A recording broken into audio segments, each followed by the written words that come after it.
Gold, trusted gold buyers. మీరు తాకట్టు పెట్టిన బంగారాన్ని విడిపించి ఈ రోజు ఉన్న మార్కెట్ ధరకు కొనబడను.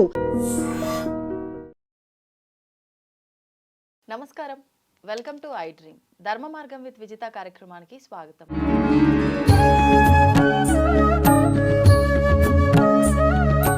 ప్రస్తుతం మనతో పాటు ఉన్నారు దివ్య విశ్వశక్తి పరివార్ ప్రచారకులు స్వామి ఓం స్వరూప్ గారు. ఇప్పుడు వారితో మాట్లాడి మరిన్ని విషయాలు తెలుసుకుందాం. నమస్కారం అండి. శుభమస్తు, దివ్య శక్తి అనుగ్రహమస్తు. మనకు ఈ డిసెంబర్ మాసంలో వచ్చే 30వ తారీఖున ఏకాదశి, ముక్కోటి ఏకాదశి. దీన్ని వైకుంఠ ఏకాదశి అంటాము. స్వామివారిని ఉత్తర ద్వారం గుండా దర్శనం చేసుకుంటే చాలా విశేషమైన అనుగ్రహం పొందవచ్చు అని చెప్పి అంటూ ఉంటారు. ఎందుకు ఇంత వైశిష్ట్యం ఈ ఏకాదశి కంటే? మనకు సంవత్సరం అంతా కూడా ప్రతి మాసంలో 2 ఏకాదశులు, ఇలా చూసుకుంటే 24 ఏకాదశులు మనకు వస్తాయి.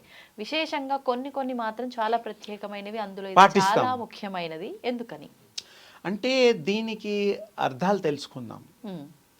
చాలామంది ఏకాదశి అనేటువంటిది 11వ రోజుగా అందరికీ, ఏకాదశ రుద్రులు, ఏకాదశ చంద్రులు, సూర్యుళ్ళు రకరకాలుగా ఉన్నాయి. కొన్ని లెక్కలే తీసుకున్నాము. లెక్క పెట్టలన్నీ సూర్య మండలాలు ఉన్నాయి, సూర్య లోకం ఉన్నది. దాని గురించి కూడా ఈ విషయం ఇంకా విపులంగా చెప్దామనే ఉద్దేశంతో ఈ విషయాన్ని కూడా నేను మీకు ప్రస్తావన చేయడం జరుగుతుంది. అలాగే ముక్కోటి అనే పదాన్ని తీసుకోండి. ముక్కోటి అంటే శివుడని అర్థం వస్తుంది. తర్వాత ముక్కోపి అంటే ముక్కు మీద కోపం అని కూడా అర్థం వస్తుంది. అది కాదు, ముక్కోటి అంటే 3 కోట్లు అని కూడా అర్థం వస్తుంది. అంటే అంత ప్రచండమైన, ప్రభావవంతమైన, అద్వితీయమైన శక్తి కలిగినది. అంటే అంత దేవుళ్ళకు ఉండే శక్తి, ముక్కోటి దేవతలకు ఉండే శక్తి ఈరోజు విశేషంగా స్వామి దర్శనం చేసుకున్నప్పుడు అంత అనుగ్రహము, ఆశీర్వచనాలు మనకి లభిస్తాయనేటువంటిది ఒక పూర్వులు మనకిచ్చిన నమ్మకం కాదు, వరం. ఎందుకంటే అందరూ కనీసం ఆ ఒక్క రోజన్నా విశేషంగా చేస్తారు. అందులో ఈ విష్ణు సంబంధించినటువంటి స్వామివారు ఆయన రక్షకుడు. 3 దేవుళ్ళలో బ్రహ్మ, విష్ణు, మహేశ్వరులలో స్థితి లయకారాలు ఇవన్నీ మనం చెప్పుకుంటూనే ఉంటాం. విష్ణువు యొక్క ఏంటంటే పాలకుడు, రక్షకుడు, పోషకుడు. ఈ 3 కలిపి ఈ 2 దేవుళ్ళ కంటే ఈ యొక్క స్వామివారిని, విష్ణు స్వామివారికి ఎక్కువగా ప్రాధాన్యత ఇప్పటి వరకు ఇస్తూ ఉన్నారు. ఇక ముందు కూడా ఇస్తాం, ఎందుకంటే కంటిన్యూటీ ఉంది కాబట్టి. వారు చాలా కష్టాలు పెట్టి, పరీక్షలు పెట్టిన తర్వాత కానీ ప్రత్యక్షం కాడు ఈ స్వామి. మిగతా భోళా శంకరుడు వీళ్ళంతా పాపం ఈజీగా ప్లీజ్ అయిపోతారు. నెక్స్ట్ కొంచెం కష్టంగా, అంటే శంకరులు తర్వాత కొంచెం కష్టంగా ఉండేది బ్రహ్మస్వామి. వారు కూడా కొంచెం కష్టపడతారు. బ్రహ్మని ఎవరు ఆరాధించరు. అంటే ఆరాధించరంటే ఒకే ఒక గుడి ఉన్నది ఈ ప్రపంచంలో. దానికి శాపము, ఇవన్నీ కొన్ని కారణాలు, చరిత్ర ఉన్నది. కానీ బ్రహ్మ అంటే క్రియేటర్ అని అందరికీ తెలుసు. మనం కూడా బ్రహ్మ కంటే తక్కువ కాదు. మనం ప్రతి సెకండు, ప్రతి నిమిషము కూడా ఒకటి ఆలోచిస్తూ ఉంటాము. ఒక ఆలోచన మెదడులో వస్తే we're try to creating some new. ప్రతి ఆడ మగ అనే భేదం లేకుండా. అంటే ఏమిటి? బ్రహ్మతత్వాన్ని, బ్రహ్మ సృష్టించిన ఈ మానవ సృష్టిలో కూడా అది దాగి ఉన్నదనే ఒక కొత్త కోణం మనం ఈరోజు చర్చకి తీసుకుంటున్నాం. అందుకని మనం కూడా బ్రహ్మలమే. మనం కూడా వారిలాగా సృష్టి కాకపోయినా మన జీవన విధానానికి సరిపడా ఒక సృష్టి చేయడానికి మనం అహర్నిశము కూడా పాటిస్తూ ఉంటాము, శ్రమిస్తూ ఉంటాము. ఈ యొక్క స్వామివారి గొప్ప విశేషము, ఆ రోజు ఉపవాసాలు ఉండి వ్రతం తీసుకొని ద్వాదశి రోజు కొంతమంది స్వీకరిస్తూ ఉంటారు ప్రసాదాలు. ఆ రోజు ఉపవాసాన్ని దీక్షలో ఉండేవాళ్ళు ఉంటారు. ఉండడమే కాకుండా వాళ్ళు మనస్ఫూర్తిగా ఆ స్వామి యొక్క శరణాగతిని అవుతూ ఆ స్వామి యొక్క కృపకి పాత్రత పొందడానికి వీలైనటువంటి వారు క్రియ చేయగలిగిన నాడు ఆ స్వామి యొక్క విశేషమైనటువంటి, అపారమైనటువంటి సంపద, ఆశీస్సులు మనకి లభిస్తాయి. కానీ చాలామంది ఉపవాసం ఉంటారు, కొన్ని తీసుకుంటారు. అది కరెక్ట్ కాదు. అంటే ఏకాదశి ఉపవాసం అసలు ఏమి తీసుకోకుండా చేయాలా? ఉపవాసము, అంటే దగ్గరగా, ఆ, వాసము అంటే ఉండుట. అంటే ఉపవాసము అంటే దగ్గరగా దేనికి ఉండుట? స్వామికి దగ్గరగా ఉండుట, ఉమ్, దేవుడికి దగ్గరగా ఉండుట అసలు అర్థం అది. ఆ. అంతేగాని మన ఉపవాసాలన్నీ కూడాను అన్నం మానేసి మిగతావి 2-3 ఇంతలు హాయిగా భుజిస్తూ ఉంటాం. అది ఎంతవరకు కరెక్టు? తిన్న తర్వాత నిద్ర రావడం సహజం. సహజం. పాలు తాగినా, జ్యూస్ తాగినా, ఏదైనా అది తప్పు లేదు. టిఫిన్ కూడా చేస్తారు కొంతమంది. అవును. అవన్నీ కాదు. ఉపవాసం అంటే నిజం ఆకలేదమ్మా. ఇంకో విషయం చెప్తున్నా, ఆ, దృష్టి కనుక భగవంతుడి మీద మీరు పెట్టగలిగితే, పెడితే మీకు ఆకలే వేయదు. ఆకలి వేయకపోతే మీకు తప్పకుండా మీరు ఉపవాసాన్ని సార్థకత చేసుకున్నట్టే. చేసుకోవచ్చు. దాన్ని ఫలితం మీకు వస్తుంది. ఉమ్, ఎప్పుడైనా ఏకాగ్ర చిత్తంతో మీరు కనుక ఏ పని చేసినా సక్సెస్ ఉంటుంది. ఏకాగ్ర చిత్తంతో చదివితే పాస్ అవుతాం. ఉమ్, ఆపరేషన్స్ డాక్టర్స్ చేస్తారు. అవును. ఏకాగ్రతగా సరిగ్గా చేయకపోతే ఆపరేషన్ ఫెయిల్ అయిపోతుంది. ఉమ్, చదువే కాదు, ఏ పని? చికిత్సే కాదు, ఉమ్, నేర్చుకునేది ఏదైనా కానీ, అవును. చూసేది ఏదైనా సరే అవును. ఏకాగ్రత అవసరం. చేసేది ఎలాగూ చేస్తాం, అది శ్రద్ధతో చేస్తే కనీసం చేస్తే ఫలితం మీకు ఆ ఉంటుంది. భక్తికి ఫలితం ఉంటుంది. స్వామి మిమ్మల్ని అపారంగా, విశేషంగా బిడ్డని హత్తుకుంటాడు. ఉమ్, అది ఎంత అవసరం మనకి ఇప్పుడు. అవును, అందుకే కదా మరి అవును. ముక్కోటి ఏకాదశి రోజు విశేషంగా రకరకాలు చేసిన ఉపవాసం ముఖ్యం, ఆ స్వామిని హృదయంలో నిలుపుకోవడం ముఖ్యం. టోటల్ సరెండెన్స్గా ఉంటూ చేసినప్పుడు ఏ ద్వారంలో దర్శనాలు చేసుకున్నా స్వామివారిదే. అవును. ఉత్తర దక్షిణ ధృవాలు. సరే, ఇప్పుడు ఉత్తరం మాట్లాడతాం, ఇంకోసారి దక్షిణం మాట్లాడతాం. ఆ, ద్వారాలు హృదయ ద్వారాన్ని తెరుచుకోవాలి.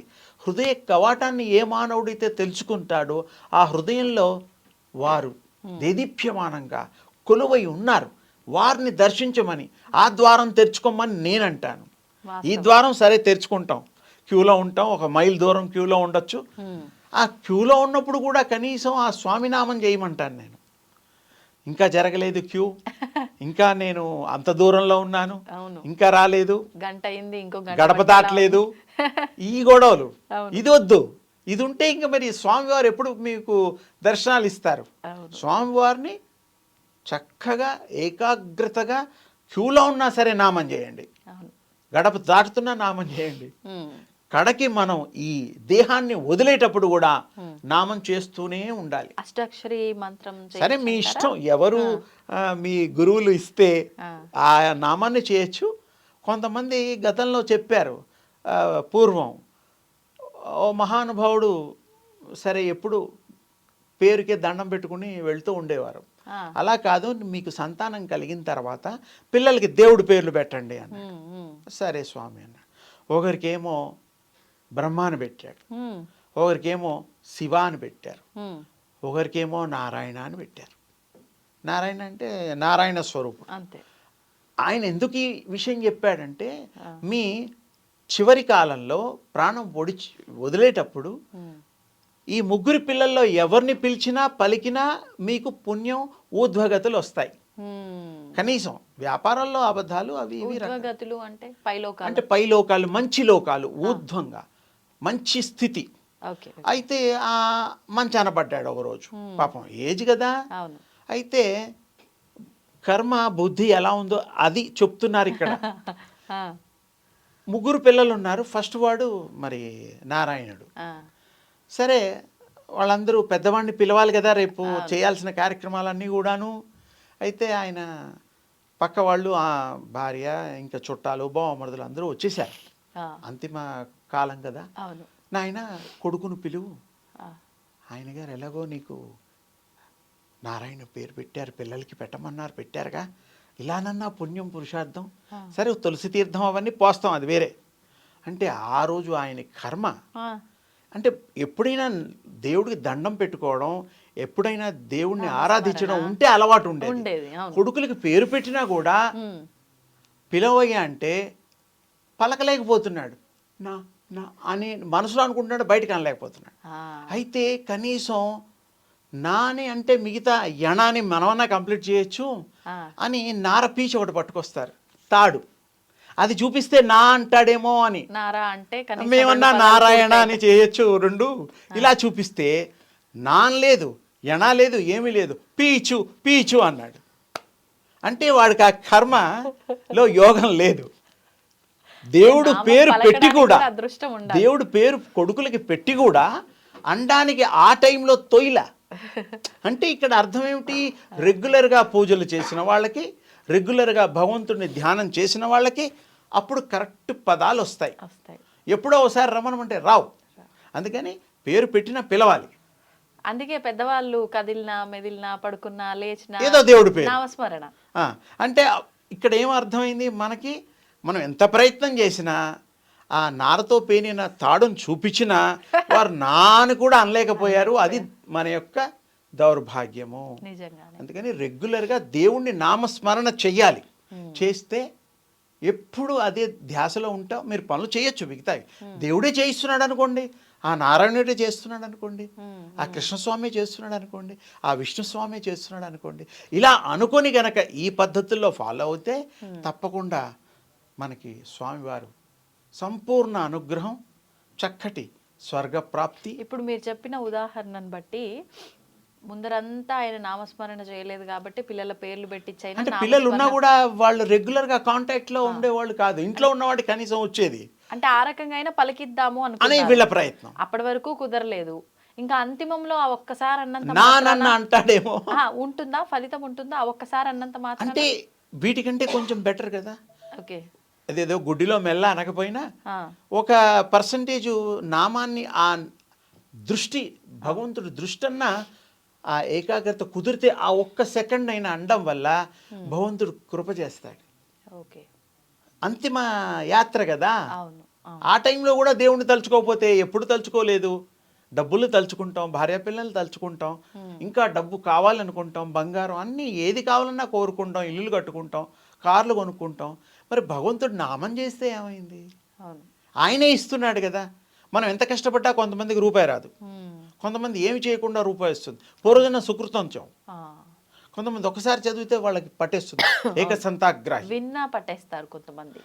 మరే అందుకని వారికి దృష్టిలో పెట్టుకొని మంచి సమయస్ఫూర్తితో ఈ యొక్క దైవ నామాన్ని మరి అహర్నిశము వారు గనక జపం కానీ నామం కానీ మానసిక జపం అయినా కూడా చేసుకుంటే వారికి మంచి జరుగుతుంది, మహామంచి జరుగుతుంది.